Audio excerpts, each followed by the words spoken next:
Welcome to Ceylon Tech Tube. මගේ ආදරණීය viewers ලා සියලු දෙනා මම ආදරෙන් පිළිගන්නවා මේ වෙලාවේ මේ අලුත් වීඩියෝ එකට. eBay එකේ ගිය සතියේ අපි කරපු වීඩියෝ එකේ ඉතුරු ටික තමයි අද කරන්න හදන්නේ. අපි කිව්වා කන්ටිනියු කරන්නේ වීඩියෝස් කීපයකින් මොකද ඩියුරේෂන් එක වැඩි වෙනකොට length එක වැඩි වෙනකොට ගොඩක් දෙනා කම්මැලි වීඩියෝ එක බලන්න. ඒ නිසා අපි පොඩි වීඩියෝ ක්ලිප්ස් වලට තමයි drop shipping මේ පාර කියලා දෙන්න හදන්නේ. ඉතින් අද කතා කරන්නේ ගිය සැරේ වීඩියෝ එකේදී කිව්වා වගේ අපිට ඉතුරු වුණ part එක තමයි selling details. selling details ඉඳලා තමයි අපි ඉස්සරහට යන්නේ shipping දක්වා. එහෙනම් ඉතින් වැඩි කතා නැතුව අපි ඉක්මනින්ම වීඩියෝ එක ඇතුළට යමු. ඉතින් දැනට channel එක subscribe කරපු නැති කට්ටිය ඉන්නවා නම් ගිහලා subscribe කරන ගමන් Facebook page එකත් අනිවාර්යයෙන්ම like කරලා post ඔක්කොම බලන්න, videos ඔක්කොම බලන්න, පරණ videos උත් බලන්න, drop shipping ගැන තියෙන අනිත් videos, tech videos ඔක්කොම බලන්න. එහෙනම් රැඳිලා ඉන්න කියලා ආරාධනා කරනවා ආයි පාරක් හැමෝටම. එහෙනම් අපි ඉස්සරහට ගිහලා බලමු මොකද්ද මේ වීඩියෝ එකෙන් කියවෙන්නේ කියලා. එහෙනම් Ceylon Tech Tube.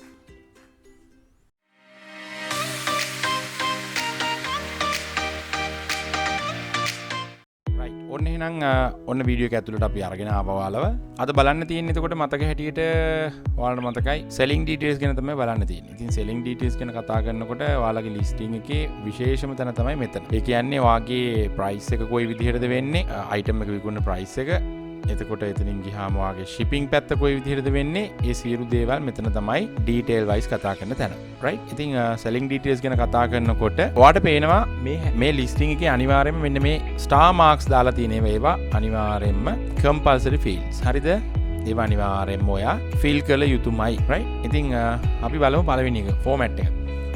format එක කියලා කිව්වට පස්සේ බලන්න මෙතන තියෙනවා formats 3. අපි සාමාන්‍ය විදිහට ගත්තාම fixed price එකක් කියලා කියන්නේ ඔයාගේ price එක ඔයා mention කරන, ඔයා decide කරන price එක. එහෙම නැත්නම් ඔයා තීරණය කරන price එක තමයි මෙතනදී fixed price කියලා කියන්නේ. ඒ කියන්නේ ඔයා $5කට විකුණනවා නම් ඒක $5යි කියලා අපි කියනවා. right? ඒ වගේම තමයි auction style එක. auction style එක කියලා ගත්තාම බලන්න මොකද්ද වෙන්නේ කියලා. auction style එක කියලා කියන්නේ අපි අර මේ දන්නවනේ මේ bid කරලා කට්ටියට පර්චේස් කරන්න ඉඩ දෙන එක තමයි auction style එකක් කියලා කියන්නේ. ඒ කියන්නේ bidding ලන්සු තියනවා කියන්නේ. ඒ විදිහට bid කරලා තමයි එතකොට එයාලා පර්චේස් කරන්න ඕනේ. එතකොට මෙතන ඒකෙදීම බලන්න යට duration කියලා එකක් තියෙනවා. එතන ඔයාලට දවසටද 3ටද 5ටද 7ටද 10ටද කියලා දවස් ගාන දෙන්න පුළුවන්. හරිද? එතකොට price එක starting price එක මෙතන දීලා buy it now price එක මෙතන දෙන්න. මේ කවදාවත් මෙන්න මේ reserve price කියන එක දෙන්න එපා. reserve price එක කියන එක දුන්නොත් ඒකට fee එකක් apply වෙනවා. හරිද? එතකොට auction style එක වා select කරගත්තා. starting price එක වා දෙනවා කියලා හිතන්නකෝ 2ක්.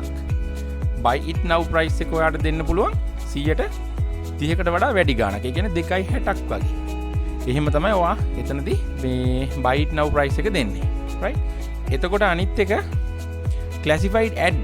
classified ad කියලා කිව්වහම මෙතන යන්නේ හොඳට මතක තියාගන්න මේ classified ad කියලා මෙතන යන්නේ අපි දවස් ගානත් එක්ක ඒක සාමාන්‍යයෙන් මේ ඒක depend classified ad කියන එකට ගියාම එයාලගේ ඇඩ්වර්ටයිස්මන්ට්ස් වලින් ඒ කියන්නේ දැන් ඇඩ් එකක් විදිහට වාගේ ඒක ප්‍රොමෝට් වෙන ගමන් තමයි මෙතනදී මේ සෙලින් එක වෙන්නේ. හරිද? එතකොට මේ ක්ලාසිෆයිඩ් ඇඩ් කියන තැනදී ඔයාට ඔයාගේ බයර්ගෙන් ඒ කියන්නේ බයර්ට ඒ කියන්නේ ඔයා ඉල්ලනවා මිලක්. ඒ මිලත් එක්ක නෙගෝෂিয়েට් කරන්න පුළුවන් වෙන විදිහට තමයි බයර්ට නෙගෝෂিয়েට් කරන්න පුළුවන් වෙන විදිහට තමයි මේක දෙන්නේ. ගොඩක් වෙලාවට හිතන්න ලොකු ප්‍රොපර්ටි එකක් මොකක් හරි විකුණනවා නම් රයිට් වෙහිකල් එකක් වගේ නම් අන්න ඒ වගේ නම් කමක් නැහැ. මේ වගේ ක්ලාසිෆයිඩ් ඇඩ් කියන තැනට ගියාට. එතකොට බලන්න ඒකට අනිවාර්යෙන් ෆී එකක් ඇප්ලයි වෙනවා ඔටෝමැටිකලි 9.95ක් රයිට්. ඒක අනිවාර්ය ඇඩ් එකේ cost එක. එතකොට advertise price එක කියන එකේ මෙතනට ඔයාලට දාන්න පුළුවන් $1,20,000ක් වගේ මෙහෙම දාන්න පුළුවන්. එහෙම දාලා මේ $12,1000 1,20,000ක් වගේ ඔය වගේ දාන්න පුළුවන්. right? එතකොට මේ ඒ වගේ එතකොට එතනදී පුළුවන් බයර්ට පුළුවන් negotiate කරන්න ඔයත් එක්ක මෙච්චර ප්‍රමාණයක් මෙහෙම මේවා කරන්න පුළුවන්ද එහෙම කියලා අඩු කරන්න පුළුවන්ද එහෙම කියලා පුළුවන් negotiate කරන්න. එතකොට ඒ තැන් ටිකේදී ඒ විදිහට. එතකොට මෙන්න මෙතන මේ ටික් එක දැම්මොත් let buyers make offers දෙන්න පුළුවන් බයර්ට offers දෙනකොට කොහොමද? දැන් මෙතන අපි හිතමු ඔයා මෙතන $20ක් දාලා තියෙනවා කියලා. එතකොට automatically accept offers of at least කියලා ඔයා මෙතෙන්ට cost එක ඔයා දෙනවා මෙතෙන්ට.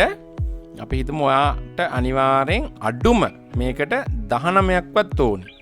automatically decline offers lower than 19 කියලා දුන්නොත් මෙතනදී offer එකක් විදිහට යාලට දෙන්න පුළුවන් $19ට කැමති වෙන්න පුළුවන්. හැබැයි $19ට වඩා අඩු bid එකක් වැටුනොත් මෙතනදී අනිවාර්යයෙන්ම ඒක decline වෙනවා automatically.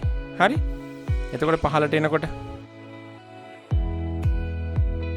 ෆික්ස් ප්‍රයිස් වල ඉඳලා මේක බලමු. රයිට්. එතකොට බලන්න මට කියන්න තව දෙයක් තියෙනවා. ඩියුරේෂන් එක බලන්නකෝ ෆික්ස් ප්‍රයිස් වලදී. ඩියුරේෂන් එක good till cancelled. ඒ කියන්නේ වා කැන්සල් කරනකම්ම ඒ ප්‍රයිස් එකේ ඒ විදිහට ඉන්නවා කියන එකයි. එතකොට මෙතන මේ තියෙන රේඩියෝ බටන් එකේ තියෙන start my listing වෙනයි submit them. ඔයා submit කරපු ගමන් මේ list එක මේ price එක add වෙලා මේ list එක මේ price එකෙන් list වෙන්න ගන්නවා. එහෙම නැතිනම් schedule කරලා දාන්න පුළුවන් මේ list එක මෙන්න මේ time එකේදී schedule කරන්න කියලා. schedule වෙන්න. එතකොට buy it now price එක අපි කලින් දෙන විදිහ දැක්කා. මෙතන buyer offers දෙන විදිහ. හරිද? එතකොට ඊළඟට quantity එක මොකද්ද? quantity කියලා කියන්නේ ඔයාගේ තියෙන item ප්‍රමාණය. මුලදී මතක තියාගන්න ඔයාට බොහොම සුළු item ප්‍රමාණයයි දෙන්නේ විකුණ ගන්න ඔක්කොම item 10ක් වගේ නේද ඔයාට දෙන්නේ. නමුත් ඊට පස්සේ ඔයාගේ selling limit එක වැඩි කරනවා ඔයාගේ performance මත. එතකොට private listing එකේදී මෙතන check box එක ඔයා දැම්මොත් එහෙම මෙතනදී පුළුවන් ඔයාගේ buyers ලා අනිත් කට්ටියකින් anonymously ඉන්න. ඒ කියන්නේ එයාගේ bidding එහෙම පෙන්වන්න නැති. මේ තියෙන keep bidder and buyer identities hidden from the public. ඒ කාටවත් එයාගේ username මොකුත් පෙන්වන්නේ නැහැ. හරි? එතකොට donation එකක් විදිහට මේක අපිට දෙන්න පුළුවන් charity program එකට eBay එකේ. ඒ වගේම payment option කියන එකත් එයාලා manage කරන payment option එකක්. එහෙම නැත්නම් payment managed by eBay. ඒ කියන්නේ ඔය PayPal එතකොට වගේ Visa Mastercards එතකොට Payoneer වගේ දේවල් තමයි මේවා. එතකොට required immediate payment with buy it now කියලා කිව්වහම ඒක අපි purchase එක සිද්ධ වෙන්නේ නැහැ payment එක complete වෙනකම්. හරි? එතකොට ඒක අනිවාර්යෙන්ම ඔයා send කරන්න ඕනේ. එතනදී ලොකු ප්‍රශ්නයක් ඇති වෙනවා එහෙම නැත්තම්. එතකොට sales taxes කියන්නේ taxes දෙන්න පුළුවන් region එකෙන් region එකට වෙනස් වෙන විදිහට countries වලින් sales tax ගහන විදි තියෙනවා වෙන විදිහට. ඉතින් එතනදී ඔයාට tax එක range එක මෙතනදී හදන්න පුළුවන් මෙච්චර ප්‍රමාණයක් මේ රටට යවනකොට මේකෙන් sales tax එකක් ගන්නවා කියලා. හරි? එතකොට return ගැන මෙතන තියෙනවා. return ගැන කියනකොට domestic return accepted, international return accepted කියන දෙක අනිවාර්යෙන් ඔය විදිහට check වෙලා තියෙයි. ඒක හිතන්න එපා. මේකෙදි කියන්නේ return domestic returns කියලා කියන්නේ මේක USA නේ eBay. එතකොට ඒක තමයි domestic කියන එකෙන් හඳුන්වන්නේ. domestic වෙන්නේ අනිවාර්යයෙන්ම මේ USA country එක. එතකොට ඒක කොයි විදිහටද මේ return එකක් සිද්ධ වෙන්නේ කියන එක තමයි මෙතනදී තියෙන්නේ. After receiving the item, your buyer should contact you within 30 days. මේක return එකක් කරගන්න නම් 30 days වලදී contact කරන්න ඕනේ. ඒ වගේම shipping charges ඔක්කොම buyer විසින් ගෙවනවා කියන එක තමයි මෙතනදී මේ හඳුන්වලා දීලා තියෙන්නේ. මෙයාලා මෙතන option දෙකක් දීලා තියෙනවා. එක්කෝ seller free return. එහෙම නැත්නම් buyer. අපි ගොඩක් වෙලාවට buyer ගේ return shipping charges ගන්න විදිහට තමයි එතනදී දෙන්නේ. ඒ වගේම international එකත් same ඒ විදිහමයි. හරිද? එතකොට ඊළඟට තියෙන්නේ shipping details. right. දැන් shipping details ගැන තමයි කතා කරන්න තියෙන්නේ. ඉතින් shipping details ගැන කතා කරනකොට ඉතින් ගොඩාක් ලොකු දේවල් නම් කතා කරන්න ඇත්තටම නැහැ. ඔයාගේ item එක ship කරනකොට ඒ ship කරන දේට සම්බන්ධව තමයි මේ shipping details ටික තියෙන්නේ. මේක ගොඩක් වෙලාවට direct shipping වලට ගොඩාක් වැදගත් වෙනවා. drop shipping වලට වැදගත් වෙන්නේ නැහැ කියලා කියනවා නෙමෙයි. නමුත් drop shipping වලදී ඔයාට අනිවාර්යයෙන්ම ඔයාගේ shipping details ඇත්තටම shipment එක ලැබෙන්නේ shipment එක කරන්නේ ඔක්කොම කරන්නේ ඔයාගේ ඔයාගේ යාලු අලි එක්ස්ප්‍රස් එකේ යාළුවා. ඉතින් මෙතන අපි සාමාන්‍ය විදිහට shipping details fill කරගන්න විදිය ගැන කතා කරමු. හරිද? මෙතන බලා ගන්නකො මේ domestic shipping and international shipping කියලා දෙකක් තියෙනවා. පේනවනේ. මෙතන domestic shipping කියලා කියන්නේ හොඳට මතක තියාගන්න මේක ඇත්තටම කතා කරොත් මේක යන්නේ domestic කිව්වහම මේක ebay.com USA site එක. එහෙම නැත්නම් USA තමයි domestic වෙන්නේ. international කියලා කියන්නේ USA site එකේ ඉඳලා international කියලා කියන්නේ USA ඉඳලා එළියට. දැන් මේ අපි .com site එක පාවිච්චි කරනවා කියලා කියන්නේ අපි ඇත්තටම USA site එක use කරන්නේ. right? එතකොට domestic shipping කියන එක ගැන එච්චර worry වෙන්න එපා. නමුත් මෙතන අනිවාර්යයෙන්ම handling time එකක් දෙන්න ඔයා. දවස් 5ක්වත් අඩු ගානේ දෙන්න. පුළුවන් තරම් අඩු ගානක් දෙන එක තමයි හොඳ. නමුත් ඉතින් AliExpress එකේ කට්ටියත් එක්ක ඒ දේවල් coordinate කරලා හරියට shipment එක යවා ගන්න ගතවන කාලෙත් එක්ක පොඩ්ඩක් ඒ ගැන කල්පනා කරලා කෝකටත් කියලා දවස් 5ක්වත් දෙන්න. ඊට පස්සේ international shipping කියන තැනට ආවට පස්සේ ඔයාට පුළුවන් shipping rate table එකක් හදාගන්න. ඒක කරන විදිහ ඒක වෙනමම මාතෘකාවක්. ඉතින් අපි ඒ ගැනත් කතා කරන්න ඉස්සරහට බලාපොරොත්තු වෙන මේ වීඩියෝ එකෙන් අපි ඒ ගැන බලාපොරොත්තු වෙන්නේ නැහැ කතා කරන්න. cost එකක් දෙනවා නම් shipping වලට cost එකක් තියෙනවා නම් මෙතනින් ඔයාට ඒක add කරගන්න පුළුවන්. හරිද? ඒ වගේම තමයි මේක world wide ship කරනවා කියන එක මෙතනින් සඳහන් වෙලා තියෙනවා. එහෙම නැත්නම් සඳහන් කරන්න පුළුවන්. right? එතකොට අනිත් කතාව තමයි පහලට එනකොට package weight and dimensions. මේක නම් අපි ඇත්තටම මෙතනදී fill වෙන්නේ නැහැ අපි අතින්. මොකද අවශ්‍ය නම් අපිට මේක fill කරන්න පුළුවන් ඇත්තම කතාව. ඒක AliExpress එකේ ඉන්න ඒ අදාළ මේ සෙලර්ගෙන් කතා කරලා අහලා ඒව ඕනනම් ෆිල් කරගන්න පුළුවන්. එතකොට ඒකත් වැඩේ ලස්සනයි. ඔයා ඩිරෙක්ට් shipping යවන යම් කිසි දැනකදී මේක පාවිච්චි කරනවා නම් ඒක ගොඩාක් වටිනවා කියන එක තමයි කියන්න තියෙන්නේ. ඉතින් ඊළඟට යනවා exclude shipping locations වලට. exclude shipping locations කියලා කියන්නේ අපි රටවල් ටික මොනවද මේ shipping වලදී අයින් කරන්න ඕන රටවල් ටික මොනවද කියන එක. හරිද? අයින් කරනවා කියන එකෙන් අදහස් කරන්නේ ගොඩක් වෙලාවට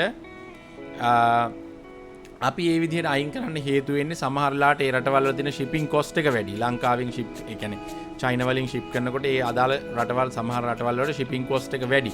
දැන් ඔය සෞදි අරාබියා එතකොට යේමන් මේ වගේ රටවල් වලට ගත්තාම ටිකක් ගණන් වැඩි. ඉතින් ඒ වගේම තමයි තව දෙයක් ඔය ගොඩක් වංචාකාරයෝ. එහෙම නැත්නම් බඩු ඩිලේ වුණාට පස්සේ බඩු ලැබුණේ නැහැ කියලා ඩිස්පියුට්ස් ඕපන් කරලා ඒ වගේ වැඩේ සවුත්තු කරන්න දඟලන මිනිස්සු වැඩි රටවල් තමයි ගොඩක් වෙලාවට මේ වගේ යූස් කරලා තියෙන්නේ. ගොඩක්ම අපේ පරණ ඩ්‍රොප් ෂිපර්ස් ලාගේ තියෙන එක්ස්පීරියන්ස් එකත් එක්ක තමයි මේ ලිස්ට් එක අප්ඩේට් වෙලා තියෙන්නේ කියලා තමයි කියන්න තියෙන්නේ. ඉතින් ඒ වගේම තමයි item location එක දෙන්න ඕන. item location එක වා චයිනා දෙන්න. right? ඊළඟට sell it faster. sell it faster කියන එකට ඔයාලට promotion එහෙම නැත්නම් promoted listing standards දෙන්න පුළුවන්. ඒක දුන්නොත් ඔයාලට payment එකක් යම් කිසි විදිහකින් add වෙනවා. ඒ වගේම volume pricing කියන එක දෙන්න පුළුවන්. volume pricing කියලා කියන්නේ හොඳට මතක තියාගන්න අර දෙකක් ගත්තාම 10%ක් අඩු කරනවා, තුනක් ගත්තාම 15%ක් අන්න ඒ වගේ condition එකක් දෙන්න පුළුවන්. ඒකත් selling වැඩි වෙන්නේ ඒකත් හේතුවක් වෙනවා ඇත්තටම. ඒක හොඳ ක්‍රමයක් selling වැඩි කරගන්න. ඉතින් ඔය ඔක්කොම කරලා අවසානයේ ඔයාලා හොඳට මතක තියාගන්න මෙන්න මේ fees කියන තැන මෙන්න මෙතන යම් කිසි අගයක් සටහන් වෙලා තියෙනවා නම් ඒ කියන්නේ මේ listing එකට ඔයාගෙන් ඒ අදාළ අගය අය කරගන්නවාමයි.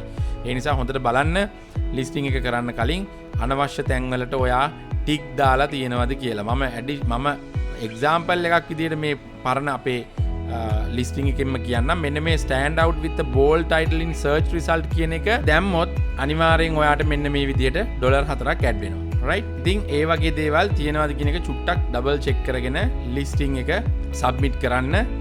submit කරන්න කලින් අනිවාර්යෙන්ම preview එකක් බලලා ඉන්න. මොනවද ඔයා ෆිල් කරපු දේවල් වල මොනවා හරි අඩුපාඩුකම් තියෙනවද කියලා. මෙතනදී මම නම් මේ listing එක ඇත්තටම සම්පූර්ණයෙන් ෆිල් කළේ නැහැ.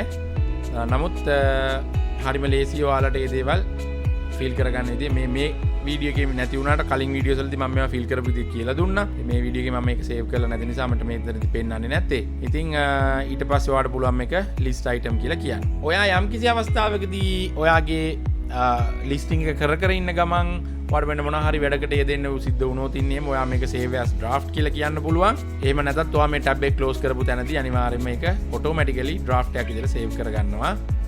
මෙන්න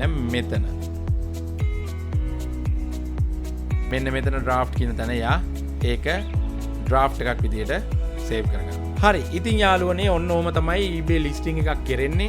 ඉතින් eBay listing එකක් කරනකොට ඒ කරන්න ඕන විදිහ යන්න ඕන step by step යන්න ඕන විදිහ අනිවාර්යයෙන්ම මම හිතන්නේ පැහැදිලිවම කියලා දුන්නා කියලා. මොනවා හරි ප්‍රශ්නයක් ගැටලුවක් තියෙනවා නම් අනිවාර්යයෙන්ම අපේ Facebook page එකට message එකක් දාන්න පුළුවන්. එහෙම නැත්නම් වීඩියෝ එක යටින් comment කරන්න පුළුවන්. අපි අනිවාර්යයෙන්ම ඒකට උදව් කරන්න ලෑස්ති වෙලා ඉන්නවා. right? ඉතින් එහෙනම් සුබපතනවා සියලු දෙනාටම listing පටන් ගන්න හදන හොඳ listing එකක් දාන්න, හොඳ item එකක් search කරගන්න, Terapeak වගේ product research tool එකක් use කරලා ඔයාලට ඇත්තටම සල්ලි දීලා ගන්න අවශ්‍යතාවයක් වෙන්නේ නැහැ. eBay එක විසින්ම දීලා තියෙන නිසා ඒ tools, ඒ වගේ tools use කරලා හොඳ product එකක් හොයාගන්න, compete කරන්න පුළුවන් product එකක් හොයාගන්න, හොයාගෙන ඒක list කරන්න, list කරලා ලාභ උපයන්න. එහෙනම් ජයෙන් ජයම වේවා සියලුම දෙනාට.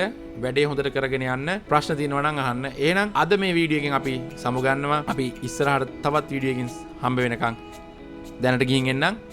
ජය වේවා. Ceylon Tech Tube.